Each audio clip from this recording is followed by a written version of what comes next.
Oui, moi j'ai quelques points sur lesquels je souhaite intervenir. Le premier, je vais évoquer quelque chose que je pensais évoquer, mais pas dans les circonstances dans lesquelles je vais le faire. Comme quoi je parle aussi lorsque il y a des choses désagréables me concernant. J'aimerais réagir sur la décision sidérante que vient de rendre le tribunal administratif, qui me condamne, je lui ai dit pour un peu, si c'était le 1er avril, je pense qu'on m'aurait fait vendre la maison, qui me condamne à vous verser 1 500 € au titre de vos frais de justice, alors que lorsque moi je gagne une procédure, j'en ai 0. Moi, dans ce jugement qui m'a totalement abasourdi, il y a 2 éléments qui me dérangent. Le premier, c'est bien que le juge administratif reconnaisse que vous avez donné, monsieur le maire, une fausse information, une mauvaise information au conseil municipal. Le juge vous trouve des circonstances atténuantes puisqu'il évoque même le caractère non intentionnel,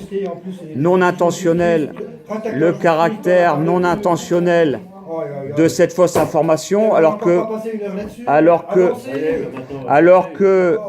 vous ne l'évoquez même pas dans vos écritures, que vous m'accusez de menteur lorsque j'évoque la situation, et qui va même encore plus loin, parce qu'apparemment il s'est flagellé, il en prend la responsabilité.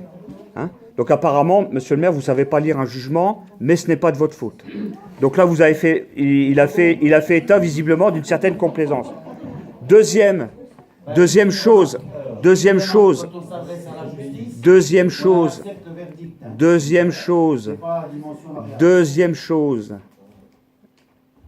et là je me demande si le juge a lu les bulletins municipaux. Deuxième chose, le juge vous donne raison sur le fait qu'il considère qu'un 23e d'une double page correspond à un article de 7 à 8 lignes, comme ceux que vous avez publiés en 2007 et 2018, alors que pour le même schéma, vous vous y êtes opposé en 2019.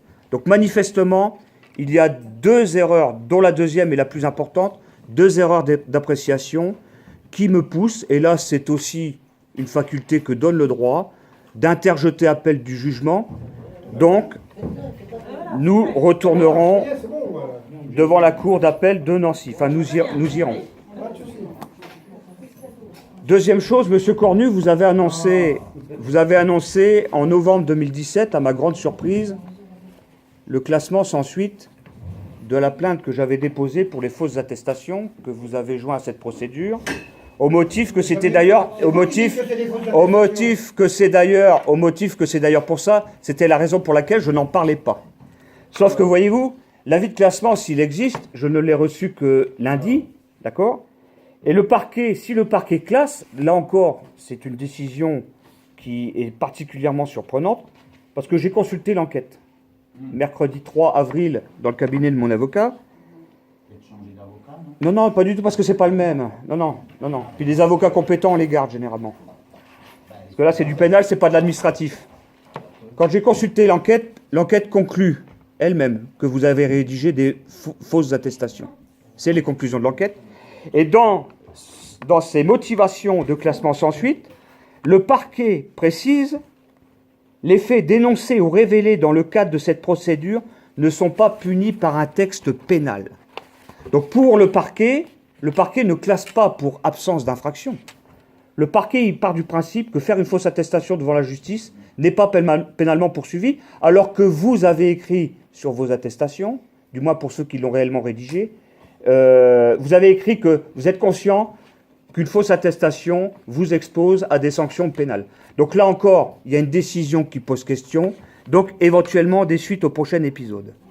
Troisième point. Monsieur le maire, j'ai été scandalisé quand j'ai vu l'article de presse qui a été publié sur votre position concernant les arrêts de bus à Gratry et Recologne. Bon.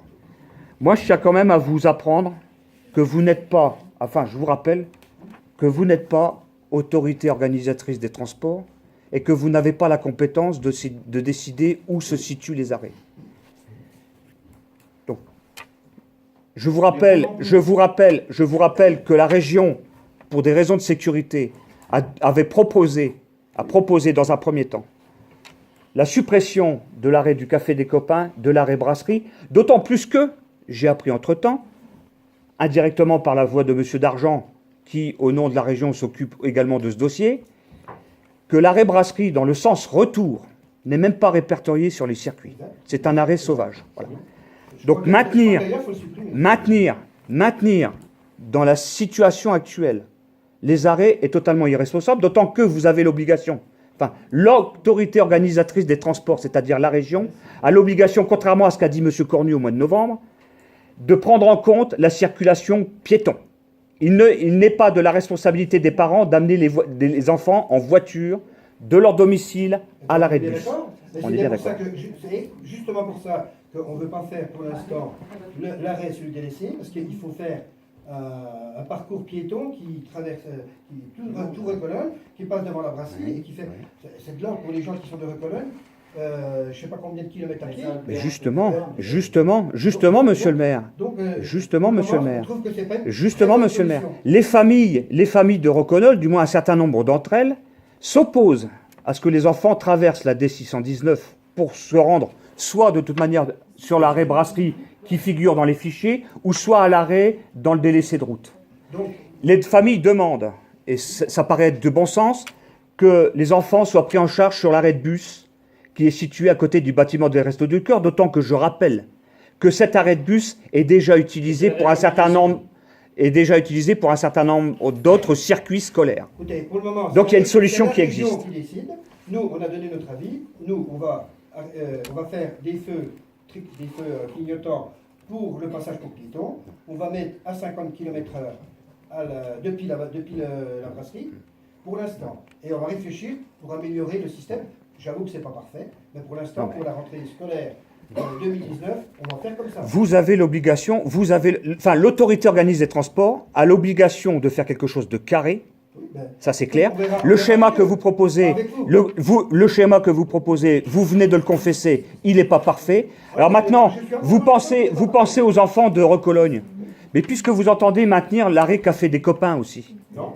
Ah si, c'est ce qui est marqué dans l'article. Oui, mais ça, l'arrêt, alors que si du moment où on est à 50 à l'entrée, l'arrêt des copains sera supprimé. Il y aura la sécurisation piéton pour les enfants venant de la route royale, et je ne parle pas que des miens, je parle parce qu'il y a un certain nombre de familles qui ont des enfants aussi dans la route royale, dont également des familles qui habitent de l'autre côté de la route. Vous allez proposer quoi? Vous allez proposer quoi comme accès sécurisé piéton à ces familles? Pour l'instant, vous n'avez aucune solution. Donc ça veut dire que vous ne pouvez pas, et l'autorité organisatrice des transports n'a aujourd'hui pas le droit, comme vous l'avez annoncé dans la presse de façon imprudente pour moi, d'annoncer que l'arrêt brasserie sera actif à la rentrée septembre. Parce qu'au niveau de la sécurité piéton... Il y a une chose qui va arriver. Je ne fais pas le cirque. Je ne fais pas le cirque. Si vous remuez, je ne fais pas le cirque. Les arrêts, oui. Eh ben vous sécuriserez, donc vous serez en charge de sécuriser l'accès piéton depuis les hameaux et donc les enfants parcourront. Monsieur De Villers, vous avez bien compris, l'autorité compétente, comme vous dites, nous dit que si ça continue, il n'y aura plus qu'un seul arrêt. Mais je ne céderai pas aux pressions. Je ne céderai pas aux pressions. L'autorité organisatrice des transports a des obligations. Eh bien, c'est un arrêt par commune. Minimum. Non. S'ils veulent, c'est un seul. Minimum. Et là, vous êtes en train. Mais là, non, pas du tout. À partir du moment où il y a des hameaux qui sont desservis. Mais l'autorité organisatrice des transports, la région, fera ce qu'elle voudra, d'accord? Maintenant, s'il s'agit de dire, Monsieur De Villers nous emmerde parce qu'il nous empêche de faire n'importe quoi à Gratry, à Recologne, parce qu'il, lui, il travaille dans le domaine du transport et qu'il connaît les textes dans le domaine, voilà. Donc je ne céderai pas aux pressions, d'où qu'elles viennent. On ne vous demande rien, vous comprenez quand même qu'il y a d'autres arrêts de bus dans la commune. Moi je suis parent d'élève, je suis concerné. Les parents d'élèves de Recologne ne veulent pas que leur enfant emprunte la 19 pour aller au niveau de la route royale. Eh bien oui. Oui, exactement. Ben oui. Mais je suis dans ce sens-là aussi, ben, puisque je suis pour l'activation l'activation pour cette ligne-là de l'arrêt à côté des Restos du Cœur. Je viens de le Ah dire. bah oui, mais nous, on ne demande pas mieux. Pourquoi Ah bon Eh ben, Ah bon? mais les restos du cœur. Alors pourquoi Monsieur le maire a annoncé que ce sera l'arrêt brasserie? Parce que c'est la région qui veut pas, c'est tout. Ah sauf que ouais. Écoutez, je viens de saisir la région. J'attends leur réponse avec impatience. Monsieur De Villers, moi je voudrais quand même finir là-dessus. Pourquoi faire passer un bus pour les grandes lignes Arc-Cologne et pas dans les autres hameaux dans ce cas-là? Non mais c'est n'importe quoi. Mais c'est n'importe quoi. C'est n'importe quoi. Le bus passe déjà à Recologne pour les autres circuits scolaires, que ce soit pour la cantine, pour les primaires ou d'autres lignes. Il suffit juste pour cette ligne qui va à Lure d'indiquer que le circuit maintenant passe aussi par la rue André Colin. Arrêtez d'interpréter mes propos. Non, si. Savez-vous combien il y a d'arrêts de bus pour les grandes lignes sur Ronchamp? Qu'est-ce que vous appelez les grandes lignes? Eh bien pour aller au lycée à Lure par exemple, combien il y en a d'arrêts sur Ronchamp?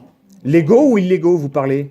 Combien il y a d'arrêts? Légaux ou illégaux? Combien aujourd'hui? J'en connais trois principaux. Hein? J'en connais trois principaux. C'est l'arrêt Café des Copains, Brasserie, et puis la place du marché. Il y en a d'autres. Alors il n'y en a pas sur la place du marché.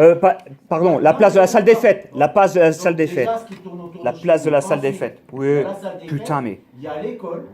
Il faut avoir les nerfs bien accrochés pour pas vous balancer une chaise dans la figure, monsieur. Oh, Il faut avoir les nerfs vraiment bien accrochés. je vais essayer, oui. Non mais, je vous le dis franchement là. Parce que sans arrêt, travestir le sens de mes propos, il y a un moment, hein, c'est soit vous êtes trop bête, ou soit vous êtes trop malhonnête. Monsieur De Villers, on en est quand même bien à 5 aujourd'hui existants. J'en connais trois principaux, j'ai dit, d'accord? Bon. Et l'école, c'en est un. Combien il y a de gamins qui vont prendre le bus à l'école? Combien il y a de gamins qui vont prendre Il y a des problèmes de sécurité soulevés à l'école? Est-ce qu'il y a des problèmes de sécurité soulevés à l'école? Il n'y en a pas. Si après il n'y en a plus qu'un, parce que vous aurez remué pour qu'il n'y en ait Non. plus qu'un au final, Putain. qu'est-ce qu'on fait? Putain, mais vous allez arrêter. Là, aujourd'hui, je conteste la situation des deux seuls arrêts qui posent des problèmes de sécurité. Je ne m'occupe pas des autres. Eh ben, il y en aura Donc la région prendra ses responsabilités. Eh bien, laissez faire la région. Concernant justement l'école du centre, monsieur Cornu, puisqu'on y est, Ça vous dit- les conducteurs de la société TAR m'ont fait part d'un problème de sécurité qui se pose, notamment pour la dépose des enfants dans la rue Jean Massé, hein, avec la présence de véhicules, parce que manifestement, je pense qu'il y a des parents aussi qui voudraient rentrer dans la cour de l'école pour déposer leur voiture, les gamins en classe en rentrant dans l'école avec la voiture. Ça fait plusieurs fois apparemment que que la municipalité est verbalement alertée de ces problèmes. Pourquoi est-ce que vous ne faites rien? On a déjà fait des choses. Ah bon, On a- quoi? on a la gendarmerie Quoi? d'y aller, Quoi? On a raccroché le zébrage et on Quoi? a demandé à la gendarmerie d'y aller. Quoi? Puisque encore la semaine dernière, il y a encore eu des problèmes. Je dis pas que... Donc manifestement, ce que vous faites n'a pas d'action. Voilà, ça ne marche pas. Mais vous, juste vous proposez quoi? Moi, c'est juste ça m'intéresse. Mais monsieur Desmarais, le problème récurrent qu'il y a ici à Ronchamp, c'est le problème que l'on rencontre. J'ai 3 enfants qui sont à l'école à Ronchamp. Mhm. Vous en avez combien à l'école à Ronchamp? Voilà, je le constate tous les jours. Je dis pas Fais vivre les écoles de vous dites des Ronchamp. bêtises. Je les ai fait vivre pendant 8 ans.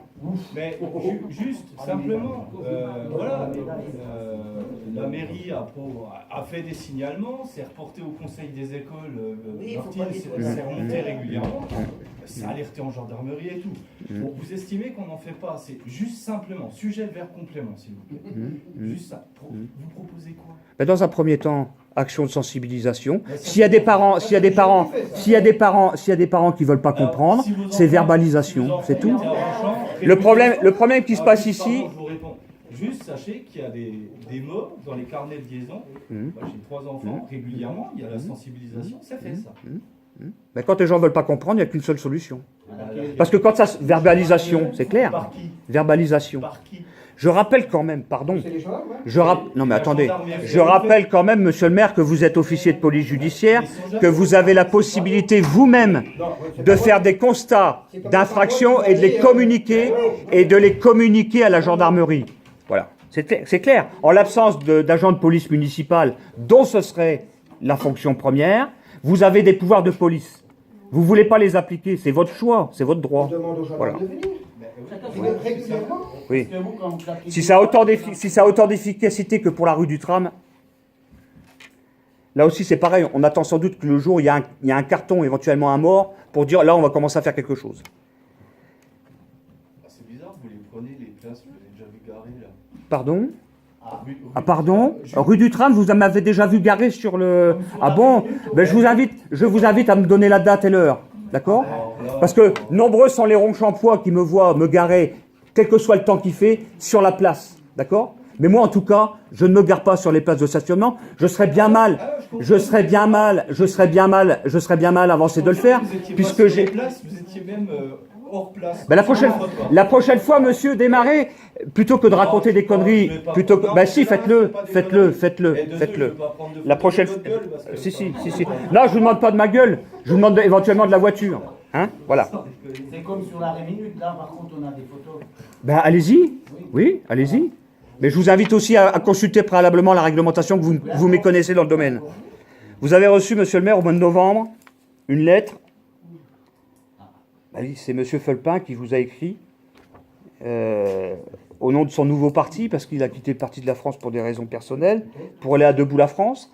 Il vous a adressé ce courrier au mois de novembre, oui, peut-être, pour vous demander la mise en place de panneaux d'affichage libre sur la commune. Alors je sais que ce qui serait éventuellement collé ne vous plairait pas, ne vous siérait pas, mais je voudrais savoir que vous soyez d'accord ou pas pour donner suite à cette demande.